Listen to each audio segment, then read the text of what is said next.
Hi, this is Maggie Weldon from maggiescrochet.com, and in this video I'm going to show you an easier way to do the stem on the Morning Glory Afghan that's in my Best of Maggie Weldon Crochet Afghans, which has 36 of some of my best designs in it.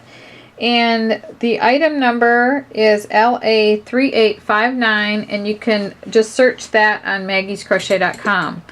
So in the directions, it tells you to make a chain that's 65 inches long, and then you go in and you tack that onto the strips for the morning glories and the leaves to be sewn to it, attached to.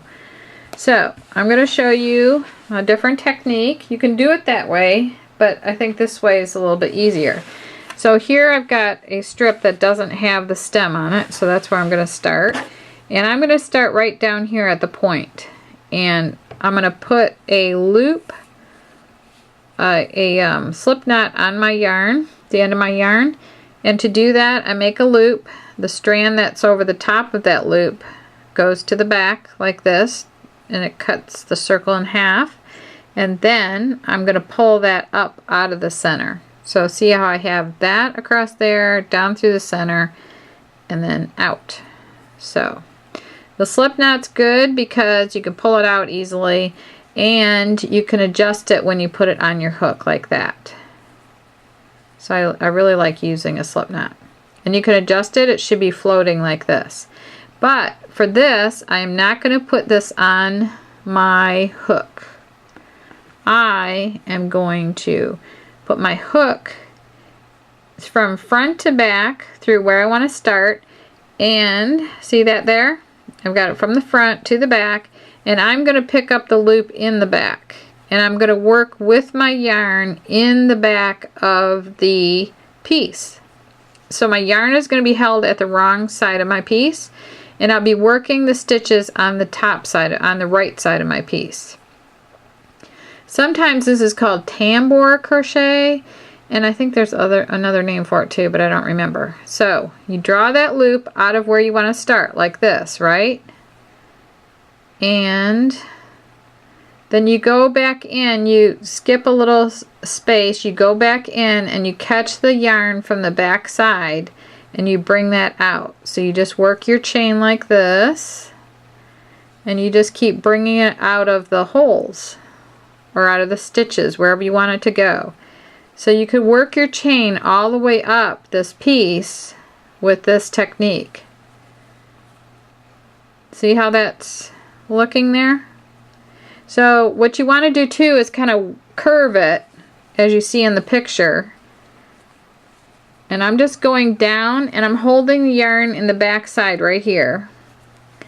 And I'm going down and I'm catching the yarn from the wrong side.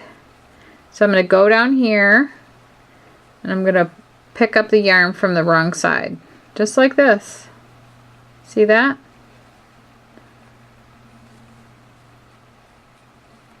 You know what you could do is just take a long strand of yarn and with a long needle and just weave it through where you want it to be, and then come back and follow it, like follow along the right side of it or something, and then you know exactly where you want to go. But I'm just holding my hand as if I'm still holding my yarn the way I normally hold it, like this, underneath here. And I'm just going down through the back. It's like I'm working through something, like this. And I'm making my chains really loose, like this. See that? That's really neat.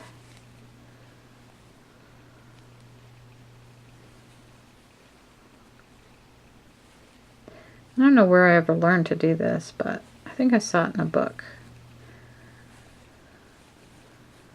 So it could really add a lot to different designs. You could put, like, just crochet a border around it, and once you get the hang of it, it's pretty easy. So that's how you do an alternate stem for the Morning Glory Afghan, or you could use this on other Afghans too, where you have stems involved. And we have a new design coming out that's going to have a stem on it too. So that's one way of doing it differently. Thank you very much for watching, and this book is available at maggiescrochet.com. And I hope you subscribe to our YouTube channel, and a link to this book will be underneath the video wherever it is. They usually go to a couple of different places. But thank you very much for watching. I hope you have a wonderful day.